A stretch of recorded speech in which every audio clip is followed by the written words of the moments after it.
সুপ্রিয় দর্শক, স্বাগত সবাইকে আমাদের নিয়মিত টকশো। এই সময় আমি জহিরুল আলম আপনাদের সঙ্গে আছি। প্রিয় দর্শক, ষোড়শ সংশোধনী সংবিধান পরিপন্থী বলে সুপ্রিম কোর্ট যে রায় দিয়েছে তারই পূর্ণাঙ্গ প্রকাশ হয়েছে। সেখানে প্রধান বিচারপতি যে অবজারভেশন দিয়েছেন সেগুলো পত্রিকায় এসেছে, ওয়েবসাইটেও প্রকাশ করা হয়েছে। এ নিয়ে আজকে আলাপ করব।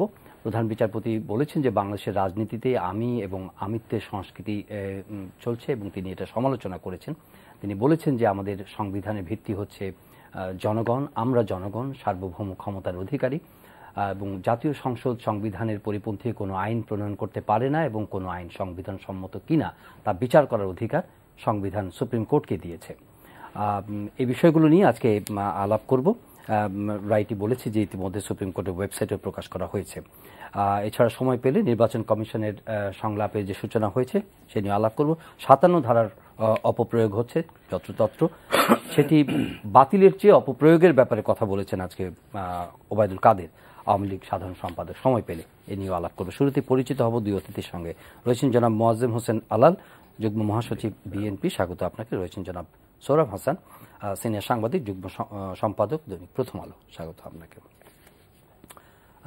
আপনাদের কাগজে পূর্ণ রায়টি প্রকাশিত হয়েছে, ওয়েবসাইট থেকে দেওয়া এবং বক্তব্যগুলো দেওয়া আছে, নানা অবজারভেশন আছে। তার মধ্যে যদি শুরুতে যদি আমরা এই আলাপ করতে পারি যে তিনি বলেছেন যে আমাদের দেশে একটি রোগ মানে আমাদেরকে গভীরভাবে সংক্রমিত হয়েছে এবং সেই রোগের নাম হচ্ছে অদূরদর্শী রাজনৈতিকীকরণ। এ নিয়ে আমরা সবসময় আলোচনা করেছি। রাজনীতির যে খারাপ প্রভাব, রাজনীতি সমাজকে দেশের মধ্যে যেভাবে জেঁকে বসেছে, নেতিবাচক যে রাজনীতির প্রভাব, সেটা এই রায়ের মধ্যে তো এসেছে এবং আমাদের ইতিহাসে আমাদের এই চলার পথে বিগত কয়েক দশকে রাজনীতির ক্ষেত্রে যেসব বিচ্যুতি, যেই সমালোচনার যে জায়গাগুলো, সেগুলো খুব পরিষ্কারভাবে প্রধান বিচারপতি তার অবজারভেশনে তুলে ধরেছেন। আপনি নিশ্চয়ই ওয়াকিফল আছেন এই রায়। ধন্যবাদ। আসলে বিচার বিভাগ তো আলাদা সমাজ থেকে বিচ্ছিন্ন কোনো বিষয় না, বা এই রায়ের যে পর্যবেক্ষণ, এর রাজনৈতিক, সাংস্কৃতিক, সামাজিক তাৎপর্য রয়েছে এবং সমাজে প্রেক্ষাপট রয়েছে। যেটি বলছিলেন যে আমাদের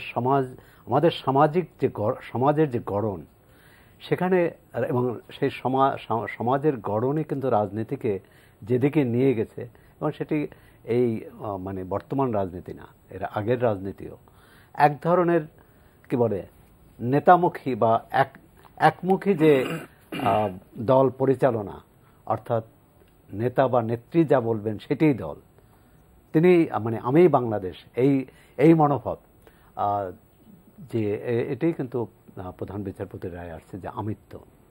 তো এটি আমাদের যে শুধু রায়ে যে বিষয়টি আছে যে সংসদ এবং নির্বাহী বিভাগ, আইনসভা এবং বিচার বিভাগের এই দ্বন্দ্বের বাইরেও আমাদের রাজনৈতিক সংস্কৃতির যে বিচ্যুতি বলবো, সেখানে কিন্তু এই যুক্তি, তর্ক,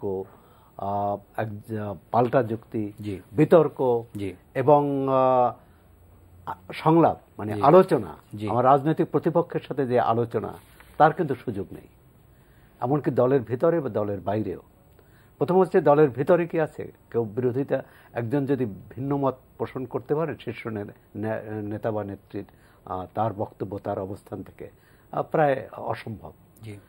তো এই বিষয়টিও কিন্তু, যেটি আদালতের রায়ের অংশ নয় বা রায়ে থাকার কথা না, কিন্তু সেটাও কিন্তু এক ধরনের এই ইঙ্গিত আছে যে আমাদের সংস্কৃতি হচ্ছে নেতামুখী সংস্কৃতি। আমাদের সংস্কৃতি হচ্ছে যে নেতা বলবেন, অন্যরা শুনবেন এবং তার পথ অনুসরণ করবেন। বিশেষ করে জাতীয় সংসদে যে কাঠামো আমাদের 70 ধারা, দেখুন এটি 72-এ ভুল হোক, শুদ্ধ হোক, আমরা ধরে নিলাম যদি ভুল হয়ে থাকে, গত 46 বছর এটাকে পরিবর্তন করলেন না। এবং যখনই যারা বিরোধী দলে থাকেন তারা এটা পরিবর্তনের পক্ষে কথা বলেন, কিন্তু ক্ষমতায় যে এটা আর করেননি।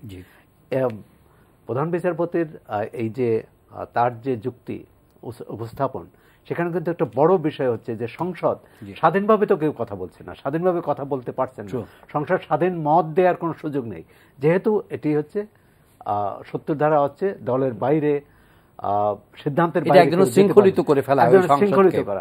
এই শৃঙ্খলিত সংসদের হাতে বিচার বিভাগের বা বিচারকদের অপসারণ ক্ষমতা দেওয়া যায় কিনা, এই প্রশ্ন তুলেছেন জনাব মোয়াজ্জেম হোসেন আলাল। উনি মানে এমন কোনো বিষয় নেই রাজনৈতিকভাবে গুরুত্বপূর্ণ, দেশ পরিচালনার গুরুত্বপূর্ণ যেটা টাচ করেননি। সেই ৭০ অনুচ্ছেদের কথা বলেছেন, ১/১১ কথা বলেছেন, আমাদের মুক্তিযুদ্ধের চেতনার কথা বলা হয়েছে, আমাদের সংসদের কথা বলা হয়েছে, আমাদের নির্বাচন কমিশন কিভাবে এই আমাদের কোট আনকোট হয়তো আমরা অনেকে বলি ছোট জগন্নাথ নির্বাচন কমিশন কেন একটু অবস্থা হয়েছে সে নিয়ে মন্তব্য করা হয়েছে, এবং অদূরদর্শী রাজনীতিকরণের কথা তো বলেছেন। একজন রাইজিং অ্যাবভ পার্টি অ্যাফিলিয়েশন আপনি যদি মন্তব্য করেন যে অদূরদর্শী রাজনীতিকরণে আমিত্ব, এটা যদি শুরু করেন, আপনার কাছে সবচেয়ে ইম্পর্টেন্ট কোন ব্যাপারটা মনে হয়েছে? আপনাকে ধন্যবাদ। আমি প্রথমেই আমার হৃদয়ের সমস্ত অনুভূতি নিঃসৃত যে অভিনন্দন সেটা জানাতে চাই অ্যাপিলেট ডিভিশনকে, বিশেষ করে প্রধান বিচারপতিকে। অ্যাসাইডিং অল পার্টিজান আইডেন্টিটি, আমি ওনাকে কি বলবো, এটা এমন একটা রায় পরিপূর্ণভাবে এসেছে যার মধ্যে সামাজিক উপলব্ধি এবং নীতিগত উপলব্ধিটা এত বেশি প্রবল প্রাধান্য পেয়েছে যে এটাকে বাংলাদেশের ইতিহাসে সারা জীবনের জন্য এক জায়গায় রক্ষিত করার মতো একটি দলিলে পরিণত করেছেন ওনারা, উনি সহ যারা আছেন তারা। যে কথাগুলো বললেন সেগুলো তো এসেছেই, আবার একই সঙ্গে সংসদ সদস্যদেরকে বা সংসদকে ব্যঙ্গ মানে কিছুটা বিদ্রুপ করে, ব্যঙ্গ করে, খাটো করে হাইকোর্ট যে অবজারভেশনগুলো দিয়েছিল সেটাকেও কিন্তু ওনারা কন্ডেম করেছেন, this is not the way, এভাবে তোমরা বলতে পারো না। সংসদেরও অবশ্যই ক্ষমতা রয়েছে, সংসদেরও অবশ্যই সম্মান রয়েছে, কিন্তু সেটা যে ক্ষেত্রে অসঙ্গতি রয়েছে সেইগুলো তারা বলেছেন।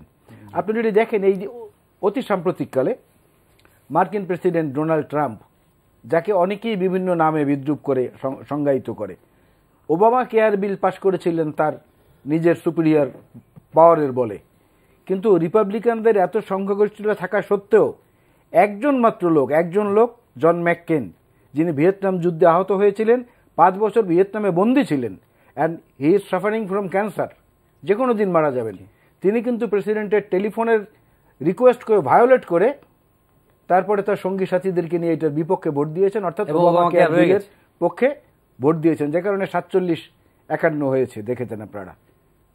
তো এইভাবে যদি সংঘবদ্ধ প্রচেষ্টার মাধ্যমে কিছু করা হয় এবং সেটা হৃদয় থেকে উৎসারিত হয়, সেখানে যেটা আসে, সেখানে সমস্ত দলের বিরুদ্ধে যেটা বলার সেটাও ন্যায়সঙ্গত, পক্ষে যেটা বলার সেটাও ন্যায়সঙ্গত।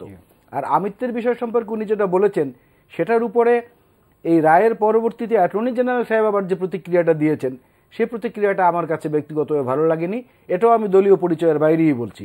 উনি বলেছেন যে জিয়ার নীতি পুনঃপ্রতিষ্ঠিত হয়েছে, এজন্য অ্যাটর্নি জেনারেল নিজে ব্যথিত এবং দুঃখিত। জিয়া মিনস শহীদ জিয়া বীরুত্তমকে উনি বোঝাচ্ছেন।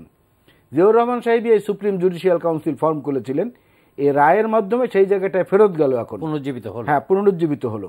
তাহলে জিয়াউর রহমান সাহেব তো আওয়ামী লীগ যখন দরখাস্ত করেছিল যে বাকশাল নামে আর দল হবে না, আমরা আওয়ামী লীগ নামে দল করব, সে সময় তো আওয়ামী লীগকে জিয়াউর রহমানই পুনরুজ্জীবিত করেছিলেন। আজকে অ্যাটর্নি জেনারেল সাহেব মিডিয়ায় বলছেন, প্রেসে আমরা দেখছি, পত্রিকায় এবং টিভিতে, উনি বলছেন যে আমি আশা করি মাননীয় নেত্রী, মাননীয় প্রধানমন্ত্রী আমাকে নৌকার টিকিট দেবেন। তাহলে জিয়ার পুনঃপ্রতিষ্ঠিত আওয়ামী লীগে আপনি টিকিট চাইছেন, সেটা আপনি ব্যথিত না, দুঃখিত না, এই জাজমেন্টে আপনি দুঃখিত হয়ে গেলেন। এটা একটু কন্টেন্ট আছে। জিয়ার পুনঃপ্রতিষ্ঠিত আওয়ামী লীগ বললে এটা আওয়ামী লীগের কেউ নেই, আপনার নিশ্চয়ই এটাকে কন্টেস্ট করবে। না, আপনি কিছু বলতে চান কি? আমি বলছি জিয়ার পুনঃপ্রতিষ্ঠিত এই কারণে যে তখন দরখাস্ত করা হয়েছিল যে আপনার ব্যাখ্যা যদি আমরা পাল্টা কোনো বক্তব্য পাই, আওয়ামী লীগ নামটা পুনরুজ্জীবিত করা হোক। আচ্ছা, আলাল ভাই বলতে পারেন রাজনৈতিক, তিনি একটি রাজনৈতিক দলের নেতা এবং তার অবস্থান থেকে, তাহলে আওয়ামী লীগ আবার বলতে পারে যে বঙ্গবন্ধু সরকার যে যাকে সেনাবাহিনীর উপপ্রধান করেছিলেন তিনি দল করেছেন, সুতরাং এটি আওয়ামী লীগেরই দল, বঙ্গবন্ধুরই দল, সেরকম তো বিষয়টা না। এই তর্কে না যায়, বরং আরেকটি যুক্তি আছে, কিন্তু সেটি যে জিয়াউর রহমান সামরিক শাসক, সুপ্রিম জুডিশিয়াল কাউন্সিল করেছেন, আর সেটি আওয়ামী লীগ পছন্দ করে না। কিন্তু এর আগে ত্রয়োদশ সংশোধনীর বাতিল করার যে আইন বা যে রায় হয়েছিল, সেই রায়ে বলা হয়েছিল সামরিক শাসন আমলে যতগুলো অধ্যাদেশ হয়েছে সবগুলোই বাতিল, সবগুলোই অবৈধ। এবং পরে নির্বাহী বিভাগ, এই সরকারে আমলে এই সরকার মানে 2009 সালে যে সরকার এসেছিল, তারাই কিন্তু বলেছিল যে আমরা এটি আইনে পরিণত করব, এগুলো রেটিফাই করব, আইন মানে আইনানুগ করব। এবং পরে দেখা গেছে এটি কিন্তু রায়ের পরবর্তী পর্যবেক্ষণে মানে অন্য অংশে আছে যে 100টি প্রায় 100 অধ্যাদেশ জিয়াউর রহমান এবং এরশাদের আমলে সবগুলোই শুধু অধ্যাদেশের জায়গায় আইন, সামরিক কথাটি বাদ দিয়ে প্রায় হুবহু সেটাই কিন্তু করেছে। এটাও কিন্তু এই প্রধান বিচারপতির অবজারভেশনে আছে। সুতরাং জিয়াউর রহমানের সবকিছু বাদ দিয়েছে তা নয়, এবং প্রধান বিচারপতি যেটা আজকে বহুল আলোচিত সংবিধানে বিসমিল্লাহ সংযোজন, রাষ্ট্রধর্ম সেটা বলেছেন এখানেও রাষ্ট্রধর্ম ইসলাম, সেটাও মুক্তিযুদ্ধের মূল চেতনার সঙ্গে সংবিধানের সঙ্গে ৭২-এর সংবিধান পুনঃস্থাপিত করা হয়েছে বলে যে আওয়ামী লীগ দাবি করে, সেই দাবি অসার হয়ে যায়, সেটাই এবং সেটা প্রধান বিচারপতি বলেছেন। তো এখন যার যেটা সুবিধা মতো, আওয়ামী লীগ যদি তার সুবিধা মতো সেটা গ্রহণ করে, বিএনপি যদি তার সুবিধা মতো গ্রহণ করে, তাহলে তো আর রাষ্ট্র কাঠামোর যে মূল চেতনা, অর্থাৎ জনগণ হচ্ছে এই প্রজাতন্ত্রের মালিক, সেই চেতনাটা আর থাকে না। কিন্তু আমি মনে করি যে এই রায়টি শুধু ক্ষমতাসীন দল নয়, এই রায়টি আমাদের ক্ষমতাসীন এবং ক্ষমতার বাইরে সমস্ত রাজনৈতিক দল, নেতৃত্ব এবং কাঠামোর প্রতি একটি বড় ধাক্কা। হ্যাঁ, বড় ধাক্কা। এবং সেই মূল্যায়নে কি এটা এমন একটা সাংবিধানিক বা আপনি বলেন জাতিগত এমন একটি দলিল, এটাকে প্রিজার্ভ করা উচিত ভবিষ্যৎ প্রজন্মের। ভালো কথা। যেমন আপনাকে জিজ্ঞেস করবে এই প্রসঙ্গে, জনাব আলাল আপনাকে একটু জিজ্ঞেস করবে এই প্রসঙ্গে, সেটা হচ্ছে যে উনি বলছেন প্রধান বিচারপতি 1/11 সম্পর্কে যেটা লিখেছেন যে 2 বছরের জরুরি অবস্থার নামে সেনা সমর্থিত সরকার ক্ষমতা নিয়েছে এবং পরিচালনা করেছে, এবং সেখানে আপনাদের অদূরদর্শী আচরণের কিছু সমালোচনা সেখানে করা হয়েছে। এটা বলা হয়েছে যে পূর্ববর্তী সরকারের, তখন যে রাজনৈতিক সরকার ছিল, তাদের অদূরদর্শিতার কারণেই এই সেনা সমর্থিত সরকার এসেছে। এই কথাটি কিন্তু বলেছে না, জানি না কিভাবে বলেছে। না, আমি নেব না এখন। আমি তো আগেই বলেছি যে অ্যাসাইডিং অল পার্টিজান আইডেন্টিটি, আমি কিন্তু কথা বলছি এখানে। দলের পক্ষে যখন বলা লাগবে তখন বলবো, অবশ্যই বলবো। আমি বিএনপির একজন কর্মী সেই হিসাবে আপনারা দুজনই কথাগুলো অনেক পরিষ্কার করে বলেছেন। আরো কিছু ইম্পর্টেন্ট কথা বলেছেন যেগুলো আমি সংক্ষেপে বলছি। উনি বলেছেন কোন একজন ব্যক্তির দ্বারা একটি দেশ বা জাতি তৈরি হয়নি। This is very important. এটা আপনি রাজনৈতিকভাবে এমফাসিস করছেন ব্যাপারটা। আমি তো বলতে আপনারা যেগুলো আলোচনা করেছেন সেগুলোর মধ্যে আমি প্রবেশ করছি না, আমি তো সেগুলো স্বীকার করে নিচ্ছি। এরপরে যেটুকু আমার কাছে পার্টিনেন্ট মনে হচ্ছে আমি সেটুকু বলছি। তারপরে হলো যে দলীয় আনুগত্য বা অর্থবিত্ত নয়, জাতীয় জীবনের সর্বস্তরে প্রতিষ্ঠান তৈরিতে, অর্থাৎ ইনস্টিটিউশন তৈরি করার যে কথাটা আমরা বলি, প্রাতিষ্ঠানিকীকরণ, সেই জায়গাটা উনি জোর দিয়েছেন, যেটা আমি সাপোর্ট করি। দলীয় পরিচয়ের ঊর্ধ্বে উঠে দলীয় আনুগত্য বা অর্থবিত্ত নয়, জাতীয় জীবনের সর্বস্তরে প্রতিষ্ঠান তৈরিতে শুধু মেধার বিবেচনাকে সর্বোচ্চ অগ্রাধিকার দিতে হবে। সেটিকে আছে নাই, বাট আই সাপোর্ট ইট। আমি এখানে 100% সমর্থন করি এটাকে, এটাই হওয়া উচিত। এটা 2030 ভিশনে বেগম খালেদা জিয়া বলেছেন, আমরা অপেক্ষায় থাকবো যেটা বিএনপি আসলে পরে এই সংসদের প্রতিপালিত হয় কিনা। এখানে বলেছেন যে না, আলাল ভাই বলছেন যে বিএনপি কি বলে ভিশন 2030 দিয়েছেন এবং সেখানে মেধা এবং যোগ্যতাকে বিবেচনা করা, যোগ্যতাকে মূল্যায়ন করার কথা বলেছেন। কিন্তু সেটা তো তারা সরকার গঠন করলে, দেশ পরিচালনা করলে, কিন্তু দলে কি সেটা আছে? আলাল ভাই দলের অন্তত গুরুত্বপূর্ণ পদে আছেন, তিনি কি বলবেন যে দলের সর্বপর্যায়ে এই মেধা ও যোগ্যতার গুরুত্ব দেওয়া? আমি তোর প্রসঙ্গ কি সব জায়গায় প্রতিফলিত হয়? এটা আলোচনার মধ্যে আসবে না, আসে কিন্তু আমি এখানে বলেছি যে প্রতিষ্ঠান, এখন রাজনৈতিক দলগুলো যে প্রতিষ্ঠান ধরেন, হ্যাঁ রাজনৈতিক দল তো প্রতিষ্ঠান, অবশ্যই তাহলে এক কথা। আর উনি এটা দিয়ে বলতে চেয়েছেন সাংবিধানিক প্রতিষ্ঠানগুলোর কথা। সাংবিধানিক প্রতিষ্ঠানগুলোর কথা দেখেন, আমি এখানে দুঃখের সঙ্গে এখানে একটু বলি, ওই যে হরপ্রসাদ শাস্ত্রীর লেখা আমরা সবাই পড়েছি ছোটবেলায়। উনি এক জায়গায় তেল সম্পর্কে একটি প্রবন্ধ লিখেছিলেন। উনি বলেছেন যে তেল যন্ত্র ঘোরার কাজেও লাগে, আবার মন ফেরানোর কাজেও লাগে, তবে কৌশল জানতে হয়। কোথাও কোথাও কৌশল জানলে 1 ফোঁটা তেলে অনেক বেশি উপকার হয়, আর কৌশল না জানলে 1 কলস তেল ঢাললেও কোনো কাজ হয় না। এই জায়গাটায় মত্ত হয়ে গেছে আমরা বেশিরভাগ লোক সমাজের আজকে, এবং দুঃখটা হলো সে জায়গাটায় শিক্ষিত এবং উচ্চশিক্ষিত লোকের সংখ্যাটা হচ্ছে বেশি, দলমত নির্বিশেষে। কিন্তু আমি এই কথাটি বলছি, যে কারণে আমাদের প্রতিষ্ঠানগুলো ধীরে ধীরে ক্ষয়িষ্ণু হয়ে যাচ্ছে। আপনি ঢাকা বিশ্ববিদ্যালয়ের ভিসি নির্বাচনের অবস্থাটা দেখেন, সিনেটের কি নোংরামিটা সেখানে হয়েছে। আপনি দেখেন সে জায়গায় একজন বিসিকে তো জেলখানায় নিয়ে গেছে আদালত, নিম্ন আদালত জেলখানায় নিয়ে গেছে রংপুরের। এই ডিজিজ থেকে তো কেউ মুক্ত না, এই ডিজিজ থেকে তো কেউ মুক্ত নয়, মুক্ত নয়, কিন্তু শিক্ষা প্রতিষ্ঠানগুলোতে, হ্যাঁ শিক্ষা প্রতিষ্ঠানগুলোতে হলে পরে তখন কষ্টটা বেশি লাগে, কারণ শিক্ষা প্রতিষ্ঠানগুলোতে ছাত্রদের নৈরাজ্য আমরা অনেক দেখেছি, শিক্ষকদের নৈরাজ্যের মাত্রাটা কিন্তু কম ছিল, এখন সেটাও অনেক বেড়ে গেছে। ওই যে তেলের কারণে আমি যেটা বললাম, এখানে একটা সেই জায়গাটাও এটা হিট করেছে সমস্ত জায়গায়। ষোড়শ সংসদ মামলায় হাইকোর্টে মানে কি বলে সুপ্রিম কোর্ট লক্ষ্য করেছে যে সংসদ সদস্যরা রায়ের সমালোচনা করে সংসদে যেসব বক্তব্য দিয়েছেন, রায় এবং বিচারকদের শুদ্ধতা নিয়ে অসংসদীয় ভাষায় প্রশ্ন তুলেছেন, এটা প্রমাণ করে যে তারা সংসদীয় গণতন্ত্রের অপরিপক্ক, যে আমাদের সংসদীয় গণতন্ত্র অপরিপক্ক। না এই জায়গাটা এটা মানে জাস্টিফাই করার জন্য যে সংসদের হাতে কেন থাকা উচিত না সেই প্রসঙ্গে উনি এই মতামত। আমি একটু 10 সেকেন্ডে বলে ছেড়ে দিই, সরবরাহ 10 সেকেন্ড চেয়ে নিলাম। এটা হলো সাংবিধানিকভাবে যেটা তো আছেই, আমাদের সংসদের কার্যপ্রণালী বিধি যেটা, সেটার প্যারা 53, 63 এবং 133 এই 3টি অনুচ্ছেদে পরিষ্কার বলা আছে যে কোনো সংসদ সদস্য সংসদ অধিবেশনে দাঁড়িয়ে রাষ্ট্রপতির বিরুদ্ধে কিংবা বিচার বিভাগের স্বাধীনতা প্রসঙ্গে কোনো সমালোচনা করতে পারবেন না। That has been violated also. আপনি সংবিধান বাদ দেন, সুপ্রিম কোর্টের মানে সুপ্রিমেসি বাদ দেন, তারা সেই কার্যপ্রণালী বিধিও তো লঙ্ঘন করেছে এই 3 অনুচ্ছেদ অনুযায়ী। তো সে জায়গাটায় কথাটা আসতেই পারে। 70 অনুচ্ছেদ নিয়ে আপনি বলছিলেন, ওখানে ওনার কমেন্ট হচ্ছে যে এই যে মনে করেন যে এই অনুচ্ছেদ সংসদ সদস্যদের বেদনা হতো এবং অসঙ্গতভাবে তাদের অধিকারকে শৃঙ্খলিত করেছে। আপনি একটু আগে যে বলছিলেন আর্টিকেল 70 কথা না, বিষয়টা এখানে আর্টিকেল বলেছে যে তাই সংসদের কোনো ইস্যুতেই তারা দলীয় অবস্থানের বিরুদ্ধে কোনো অবস্থান নিতে পারে না এবং এই পারার কোনো সম্ভাবনাও নাই। না, সম্ভাবনা নাই না, কিন্তু একটা ব্যাপার হচ্ছে কি, এই যে সংসদে বিচার বিভাগ সম্পর্কে যে আলোচনা, অথবা প্রধান বিচারপতির ভাষায় হাইকোর্ট যেভাবে সংসদ সম্পর্কে যে বিশ্লেষণ করেছে, যে পর্যবেক্ষণ করেছে, দুটোই কিন্তু অগ্রহণযোগ্য। কারণ প্রধান বিচারপতি বলছে যে হাইকোর্ট এটা করতে পারে না। আবার সংসদও একইভাবে, রাষ্ট্র শুধু আইন দিয়েও হয় না, শুধু সংবিধান দিয়েও হয় না, রাষ্ট্র যারা পরিচালনা করেন, রাষ্ট্র পরিচালনা মানে যে শুধু সরকার না, ওই রাষ্ট্রভুক্ত জনমণ্ডলী, সেই জনমণ্ডলীর আশাকাঙ্ক্ষা পূরণের দায়িত্ব জনগণ নির্বাচনের মাধ্যমে দেয়, কিন্তু তারা সেটি কতটা ধারণ করে, তার মূল চেতনা।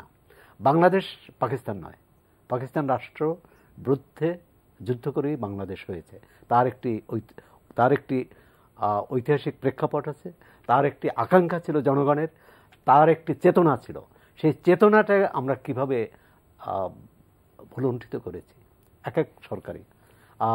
যদি আমরা এই রায়ে কিন্তু সুস্পষ্টভাবে চতুর্থ সংশোধনের সমালোচনা আছে যে চতুর্থ সংশোধনের আগ পর্যন্ত গণতান্ত্রিক ব্যবস্থা চালু ছিল বলে এই রায়ে বলা হয়েছে, কিন্তু তার পরবর্তীকালে সামরিক শাসনের কিন্তু কঠোর সমালোচনা করা হয়েছে, এবং পরবর্তীকালে যে সেনা সমর্থিত সরকারের প্রশ্ন আসছে। এবং এখানে আরেকটিকে ইঙ্গিত, এই রায়ে হয়তো ইঙ্গিত নেই, কিন্তু প্রতিবারই দেখা গেছে যে রাজনৈতিক নেতৃত্বের ভুলের কারণেই কিন্তু, বা তাদের ব্যর্থতার কারণেই কিন্তু অসাংবিধানিক শক্তি ক্ষমতায় আসে বা তারা ক্ষমতা দখল করে। তাই রাজনৈতিক নেতৃত্বের কিন্তু এই ব্যাপারে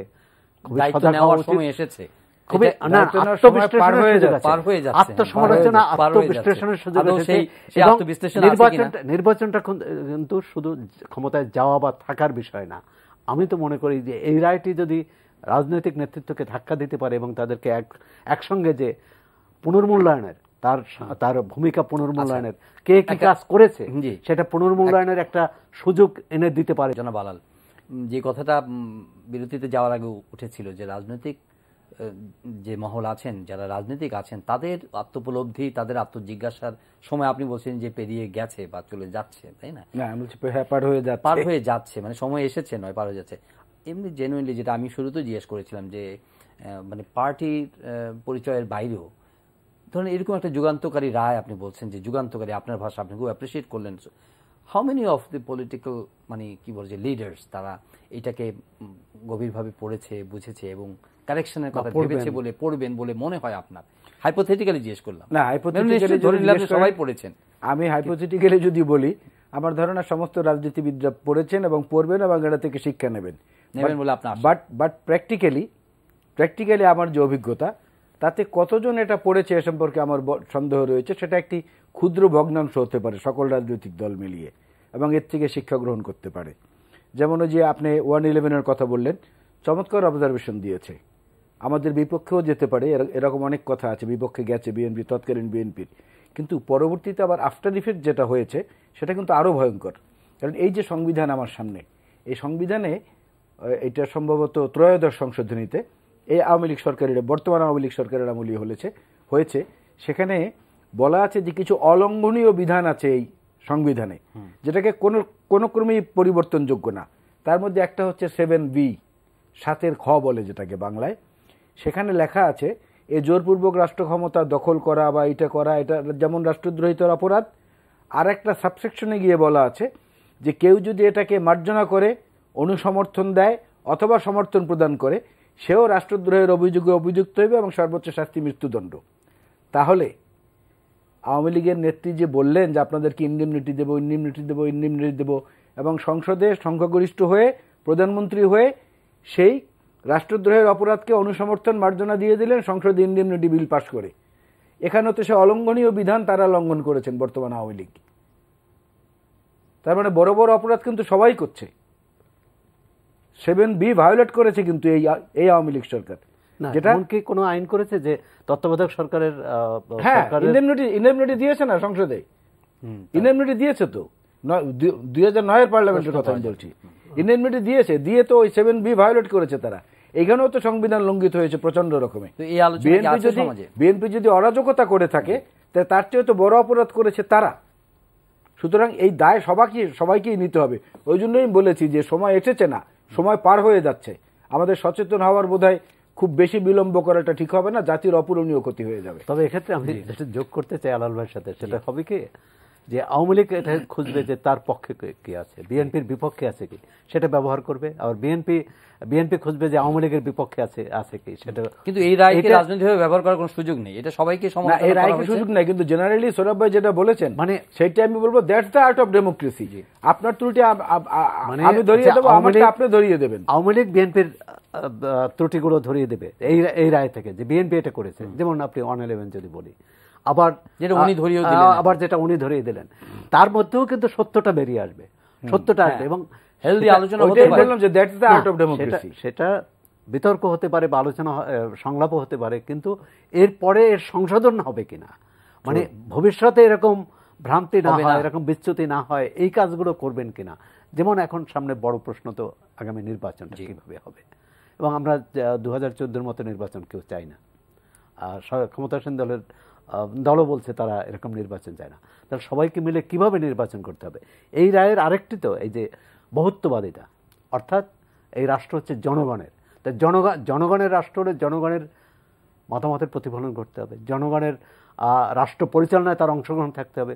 অংশগ্রহণ থাকা মানেই হচ্ছে একটি সুষ্ঠু অবাধ নির্বাচন, ভোটাধিকার, এবং ভোটাধিকারের ফলাফল সেটা রিফ্লেক্টেড হবে তাদের, এবং তার প্রতিফলন ঘটতে হলে একটা নির্বাচন কমিশনকে স্বাধীন সংস্থা হিসেবে কাজ করতে হবে। যেখানে সাংবিধানিক প্রতিষ্ঠানগুলোর কথা বলা হচ্ছে, আমরা প্রতিষ্ঠানগুলোকে যদি শক্তিশালী না করি তাহলে তো ওই ব্যক্তির ইচ্ছা আমি হয়ে যাব। মানে এই বিষয়গুলো আছে। আলাল ভাই একটি দলের গুরুত্বপূর্ণ পদে আছেন, তারাই কিন্তু রাজনৈতিক নেতৃত্বই কিন্তু পারেন এটা সংশোধন করতে, এখান থেকে বেরিয়ে আসতে, এবং বেরিয়ে আসার জন্য নিজেরা দৃষ্টান্ত স্থাপন করে অন্যকেও সে অনুসরণ করতে বলতে পারেন বা অনুসরণ করতে বাধ্যও করতে পারেন। নির্বাচন কমিশন জায়গাটা যে সমস্যাটা দাঁড়িয়েছে, আমি বুঝতে পারছি নির্বাচন কমিশনের আলোচনায় আমরা যাচ্ছি, বিশেষ করে ডায়ালগ নিয়ে এবং অন্যান্য কর্মকাণ্ড তাদের যেটা শুরু হয়েছে। সমস্যাটা হচ্ছে যে সংকটটা হচ্ছে আস্থার, এবং সেই আস্থার সংকটটা রাজনৈতিক বড় দুটো দলের মধ্যে বা বড় দুটো জোটের মধ্যে আপনি বলতে পারেন। সাধারণ মানুষ কিন্তু এই আস্থার সংকটের মধ্যে অন্তর্ভুক্ত হয়ে গেছে, খুব বেশি করে হয়ে গেছে, কারণ সময়টা অনেক বেশি চলে গেছে। 1996-এর 15 ফেব্রুয়ারির যে নির্বাচন, একটি সেশনে বিল পাশ করে দিয়ে ক্ষমতা ছেড়ে দেওয়ার কারণে ওইটা কিন্তু মানুষের মনে গভীরভাবে বিরূপ প্রতিক্রিয়া ফেলেনি। কিন্তু যেহেতু এইটা 3 বছর 3.5 বছর পার হয়ে যাচ্ছে, তারপরও আছে এই বিতর্কিত নির্বাচনের সংসদ এবং সরকার, সেখানেও আপনি দেখবেন আমার কখনো কখনো এটা না আমি বলবো না, সৌরভ ভাই বলবে যে আওয়ামী লীগের কেউ নেই, এটা অন্য এক অনুষ্ঠানে বলবো, আমি মূল কথায় যাই। সেটা হচ্ছে যে নির্বাচন সংক্রান্ত ব্যাপারে এই জাজমেন্টে যে কথাটি এসেছে আমার কাছে অত্যন্ত ভালো লেগেছে, এটা যে আমাদের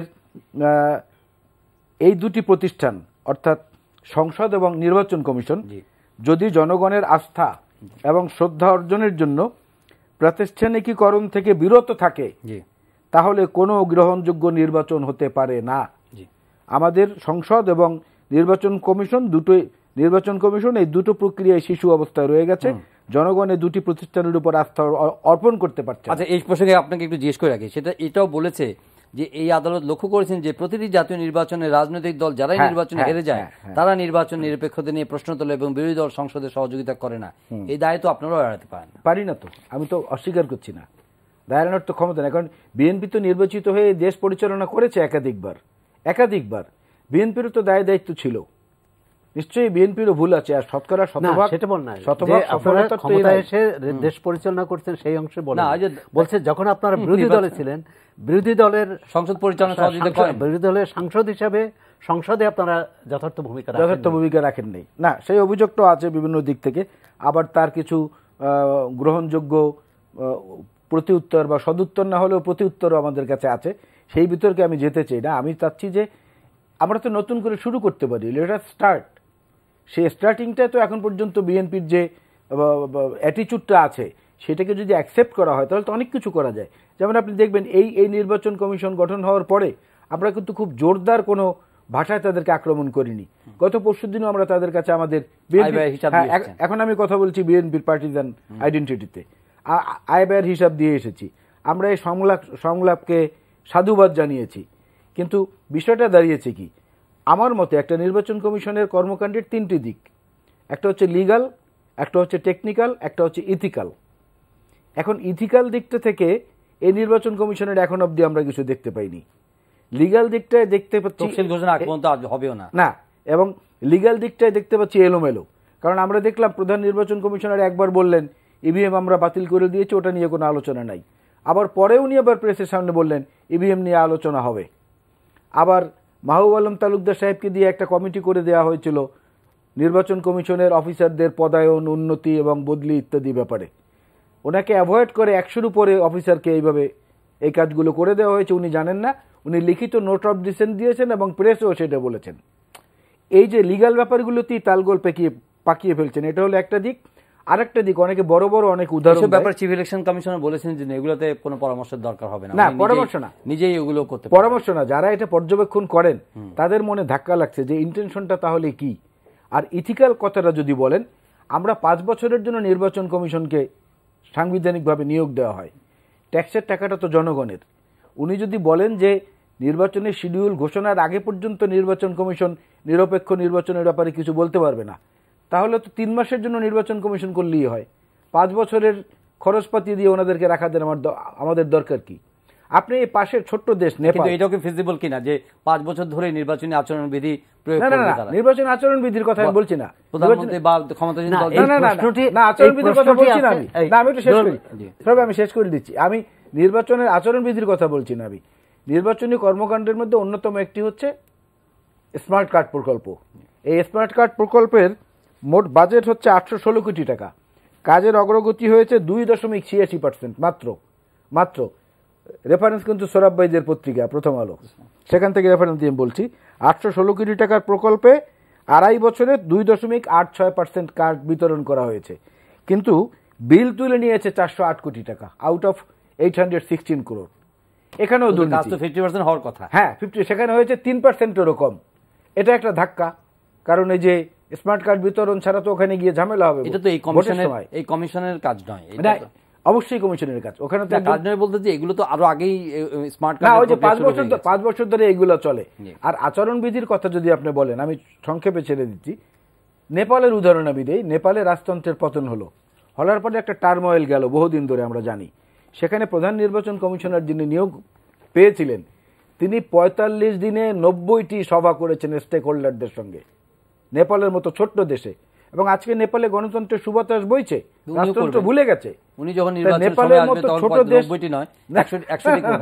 তখন তো এই কাজগুলো করতে পারবেন না, তখন ওনার অ্যাডমিনিস্ট্রেটিভ জব গুনাই বেশি করা লাগবে এবং সেটার ইমপ্লিমেন্টেশন হয় কিনা সেই জায়গাটা দেখতে হবে। এটা শুরু করতে হবে আরো অনেক আগে। নেতিবাচক ভাবে দেখছে নির্বাচন কমিশনকে। অন্তত আমি এখনো তাকে কিছুটা বেনিফিট অফ ডাউট মানে তার দিতে চাই এই কারণে যে এই নির্বাচন কমিশন সম্ভবত প্রথম যে নির্বাচনের জন্য বিভিন্ন অংশীদারদের সাথে সমাজের অংশীদার গোষ্ঠী বা শ্রেণী পেশার মানুষের সঙ্গে আলোচনা শুরু করেছেন, রাজনৈতিক দলের বাইরে কিন্তু। আচ্ছা, দ্বিতীয়ত হচ্ছে যে তারা ইভিএম কার্ড বা ইভিএম পদ্ধতি অথবা স্মার্ট কার্ড এগুলো টেকনিক্যাল বিষয়, এগুলো করা কঠিন না। মূল বিষয় হচ্ছে আস্থাটা অর্জন। সেখানে নির্বাচন কমিশন কিছু কিছু পদক্ষেপ নিয়েছেন। আবার প্রধান নির্বাচন কমিশনের আমি নিজেও প্রথম আলোতে লিখছি যেটা ভুল বার্তা দেবে, যখন বলেন যে তফসিল ঘোষণার আগে কিছু করণীয় নাই। এটি এক ধরনের মানে কি বলে টেকনিক্যালি হয়তো ঠিক যে তফসিল ঘোষণা করা হয়নি, কিন্তু নির্বাচন কমিশনকে বুঝতে হবে এখন একটি অস্বাভাবিক পরিস্থিতিতে তারা দায়িত্ব পালন করছে। দেশে একটি অস্বাভাবিক অবস্থা বিরাজ করছে। কি অর্থে? যে ক্ষমতাসীন দল তার নির্বাচনী প্রচার সভা সমাবেশ করছে, বিরোধী দল করতে পারছে না। এটি স্বাভাবিক করতে হবে। স্বাভাবিক করার ক্ষেত্রে নির্বাচন কমিশনের কিন্তু একটি দায় আছে, কারণ গণতন্ত্রের জন্য তো নির্বাচন। তো সেই গণতান্ত্রিক পরিবেশ যদি না থাকে তাহলে আরেকটি সেই অবস্থায় কিন্তু একটি সুষ্ঠু নির্বাচনের নিশ্চয়তা পাওয়া যাবে বা নিশ্চিত হতে পারে না।